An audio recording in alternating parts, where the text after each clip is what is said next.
করি। আসসালামু আলাইকুম, আপনারা সবাই কেমন আছেন? আশা করি আল্লাহর অশেষ রহমতে সবাই সুস্থ এবং ভালো আছেন।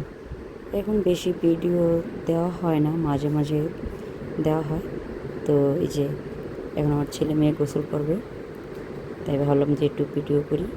এই তো আমার ছেলে কাঁঠাল নিয়ে কি করতেছে।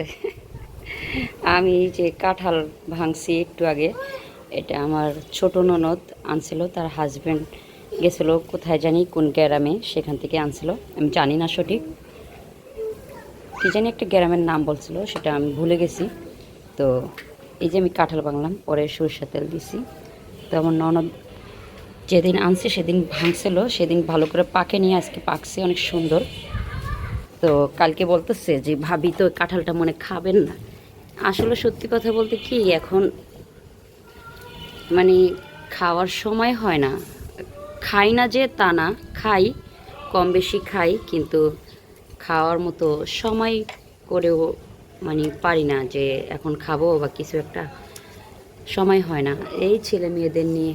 এই যে আমার ছেলে কাঁঠাল দিয়ে কী করতেছে, সবাই মানে মাশাল্লাহ বলবেন। আমার ছেলেটা এখন খালি গায়ে আছে, তার নুনুরা দেখা যাচ্ছে।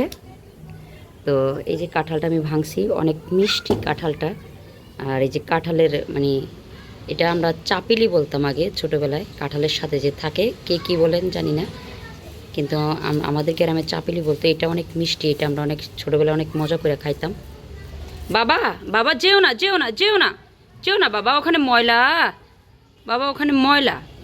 তো এই তো মাশাল্লাহ অনেক হয়েছে কাঁঠাল। তো এতগুলো কাঁঠাল আমি খেতে পারবো না।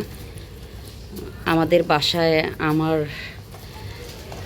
আমার হাজবেন্ড খেত কাঁঠালটা অনেক বেশি, মানে আমার ততটা মানে যে খাবোই বা কিছু একটা ততটা খাই না, অল্প কিছু খাই।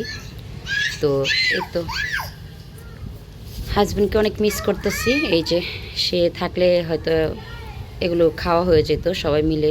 আর এখন এই যে বাচ্চাদের জন্য খেতে পারি না ঠিক মতো, যে এখন খাবো এখন খাবো, একটু পরে খাই, একটু কাজ সেরে নেই, এইভাবে করতে করতে কি মানে বাচ্চা খাওয়ার সময় হয়ে যায়। তখন যারা মা হয়েছেন, যারা সত্যিকারের মা, তারা অবশ্যই জানেন। আর যারা মা হয়েছেন, সন্তানকে খাওয়ার পরে যে বাবা মার একটা তৃপ্তি, না খাইলেও মনে হয় যে পেটটা ভরে যায়। তাই আগে সন্তানকে খাওয়ায় তারপরে বাবা মা, আমি খাই, বিশেষ করে আমার সন্তানকে আগে খাওয়ায় তারপরে আমি খাই।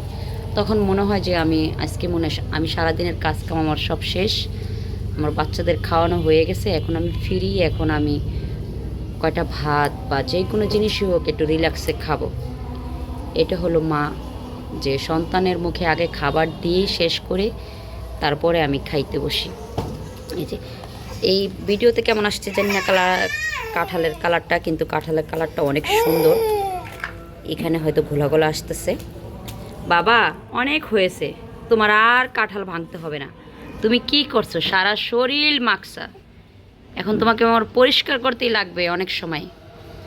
বাবা আমরা ছাদে বসে কাঁঠাল ভাঙছিলাম, তো আমার ছেলে ওই পাটি বিছিয়ে দিয়েছিলাম, এখানে কাদা মাটি দিয়ে মানে কি করছে, আমি জানি যে আমার কষ্ট হবে, তারপরও সে খেলতে চাচ্ছে, তাই দিলাম কিছুটা খেলতে। এই যে কী করছে বাবা, বাবা, বাবা, আয় বাবা, চলো, তোমার আপি তো গোসলখানায় ঢুকে গেছে, তুমি চলো পাপা। মানে পাখি ডাকতেছে, সে ডাক শুনতেছে, এখন এই সিঁড়িতে একটু বাইরাবে। বাবা, বাবা, বাবা, চলো গোসল করতে হবে, গোসল করবেন আপনি পাপা, গোসল করবেন। এটা আমাদের ছাদ, এখানে বসে মাঝে মাঝে একটু বসি ছেলে মেয়ে নিয়ে, তখন একটু খেলা করে ছেলে মেয়ে। এই তো গ্রামের অবস্থা হয়েছে আমার ছেলে এখন, এই যে হাঁপুড় দিচ্ছে। পাপা, পাপা, সে আমার মেয়ের চেয়েও বেশি চালু। যারা আমাদের ভিডিওগুলো দেখেন সবাই মাশাল্লাহ বলবেন আমার ছেলেকে দেখে, যেন আমার ছেলের সন্তানকে আল্লাহ সুস্থ রাখে, সব সময় ভালো রাখে। এই যে পায়ের কী অবস্থা করছে, পুরা কাদা মেখে এগুলো উঠাইতে আমার অনেক সময় লাগবে। এখন গোসলখানায় নিয়ে যাব, গোসল করাবো। পাপা, এরা মুখে দেয় না বাবা, এখানে জীবাণু আছে। চলো আমরা চলে যাই, চলো।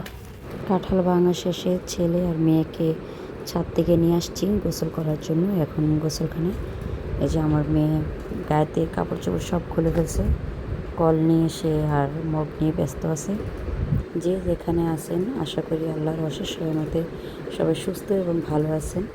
আমার ছেলে মেয়ের জন্য সবাই দোয়া করবেন। তো আজকের মতো এই পর্যন্তই। আল্লাহ হাফেজ।